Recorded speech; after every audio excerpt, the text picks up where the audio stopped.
Hi, welcome to episode 3. Starting to get used to this.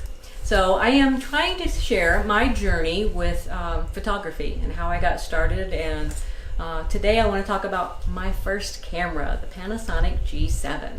So my very first camera to be professional, even if it's entry level, it was the first one. And prior to this, the only thing I'd had was a camera that you held up and you pushed the button. That was it. There was no settings on it whatsoever to change, except to take the film out, and it was a film camera. So this was the first digital camera, I should say, that I had that you could adjust the settings.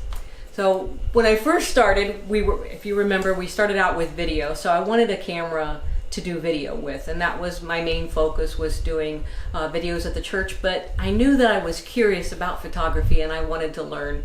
And I think a lot of people would advise that when you're starting out, you don't want to buy the most expensive camera, because you want to learn how to use it, learn the settings, and learn how you use those things that I talked about last time, the exposure triangle, the ISO, the settings that you can actually adjust. Now they do have a beautiful automatic mode that you can shoot in, and the camera's pretty intelligent and takes some pretty nice pictures on automatic. But but I wanted to be able to shoot in manual mode and change the settings as I wanted to. So I had to look at DSLR or mirrorless. That was the big thing, and I didn't even know what those words stood for, or what is a DSLR and what is a mirrorless. I knew that my stepdad shot with a Nikon, and he had a regular camera, 35 millimeter camera. That was the standard camera for years, and all it is a DSLR is a digital version of those full frame cameras. Digital single lens reflective, I believe is what it stands for, and it has there is a mirror in it, and there literally is a mirror that the light comes in, hits, and reflects off of that mirror. So it's a single lens reflective. And so the mirrorless does not have that. It's digital, and the light goes right into the sensor, and it's bypassing that. So I had to even learn that. And you believe me, if you want to search that out, you can. There's lots of information on that. And it seems to me that at that time, and I know it now, the industry trend is going toward mirrorless. So I knew that was something I wanted to consider. And I had a family member working at Best Buy that went through a whole camera training and was a wealth of knowledge for me as well. And I also didn't want to spend, thousands of dollars for my first camera, but I did want something that could do 4K video.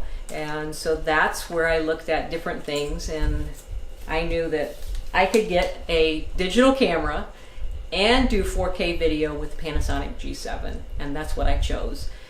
It was about $500. The regular price was $800, but it was marked down to $500. And I think even now today, if you went to buy it, it'd probably be about the same price. It's held its value pretty good. And I'll tell you what, we started doing video, and it's never disappointed with video. To me, it works beautiful. We still use it when we're doing videos, if we're doing interviews or things like that. We'll still use the G7. It's the go-to video camera. So that's what we learned, and we started out with the kit lens, of course, like everybody else does. And then I soon added a 25 millimeter. And this Panasonic is a micro four thirds sensor, which I had to learn also what that meant, because when you're learning the camera, you're learning focal length and that type of thing, and what millimeter do you want to shoot with. And most people that have a full frame camera will have a 50 millimeter lens. It's a good walk around camera. That's the focal length what your eye basically sees. And so I started out with my first lens being a 25 millimeter, and I just took pictures of everything. I mean, it was just, I don't know that I really took pictures of anybody but my husband, but I took a lot of pictures of my dogs. I mean, tons of pictures of my dog. I even have a picture of my little Yorkie in a studio setting, which was the bedroom, in black background, and the light on him, a strobe light on him. Turned out really nice, but all the time. Like, and then I would take practice with taking, getting the dog's face in focus, and then the feet out of focus, and working with that bokeh and that aperture changing, that settings. And I took tons of pictures in the backyard. Like, I didn't even go very far. I just went crazy in the backyard, flowers, and then I got down on the ground, and the dogs are walking on the ground, and I'm eye level with them, and then the Yorkie looks big. I had 2 Yorkies. It's not even like I had big dogs. And then, the springtime came, and we had the flowers on the trees, and I'm taking it, and I'm taking up close of this one and trying to blur that background. And I just constantly was obsessed with it. We had a student living with us at the time, and I'd go to pick her up, and I had to wait in this long line for the bus, and I took my camera and I'm taking pictures of the tree while I'm waiting in line. So I just took pictures all the time, like just gone crazy with the camera. And then, like, people would say, "You must have the nicest camera in the world." And it's like, it's an entry-level camera, but it was my camera. And then I started to want to take pictures of people, so then I would take pictures of my husband, and I bought a 42.5 millimeter lens, which is an equivalent to a 85 millimeter lens.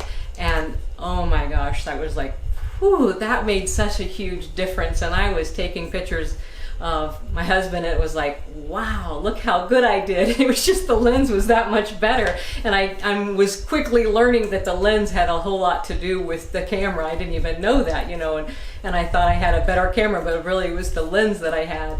And then I messed around, and I put it on a tripod. I bought tripods for the church. I bought tripods for home. I bought a tripod for my desk, and I had tripods for my camera everywhere. And I set the tripod up in my office and put a backdrop. I bought a backdrop off of Amazon and took my own portrait to practice on myself with that constant lighting. That was still the lighting that we had for the videos. And then I just went crazy with it, really. And I just wanted to start taking pictures of people, and I would take pictures of family. I set up a little, but this was my grandson, poor little guy. He's got roped into pictures so many times, but I made him be the summer of, it was 2019 was when I was doing this, and it was a little summer, and I made it look like a little boat scene and sand and a little fish's tail, and this was all in my bedroom. And I can remember, like, I went to take the picture, and it was like, oh, there's not much room in here, and I had to open the closet door and back up in the closet and get his picture. But I had fun, and I love the pictures. So I don't know if you could have been more excited for your first camera as I was or not. I mean, I ended up buying 2 cameras after that, but this will always be special to me because it was my first camera. So if you're looking for an entry level, it's a mirrorless, and look how comfortable it is in small hands. It's perfect. So it's about $500. Still could buy it, and it does video. What did you not like about the G7? Yeah.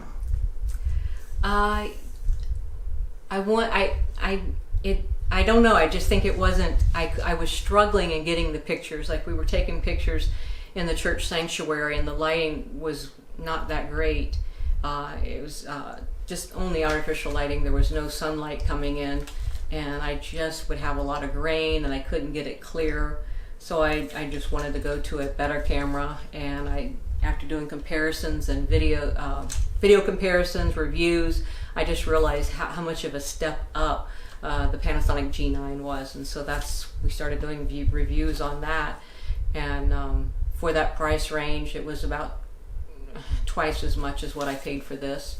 But once I got it, it was probably twice as much the camera. It was, I'm still using, and I went with the G9 because I could use the same lenses.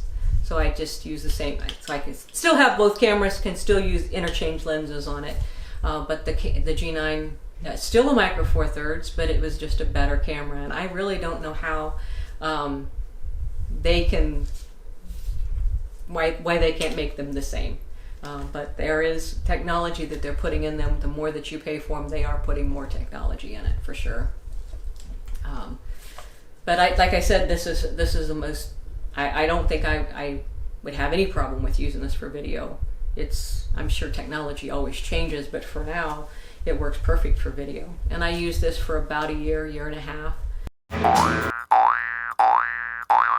That's how I got my first camera and got started with it. And now what? Tell them to like and subscribe. That's it. Like and subscribe. Okay, I'm gonna have to edit that out, I guess. So that's the story of my first camera. Hit like and subscribe if you will, and I'll be next time for episode number 4. See you next time.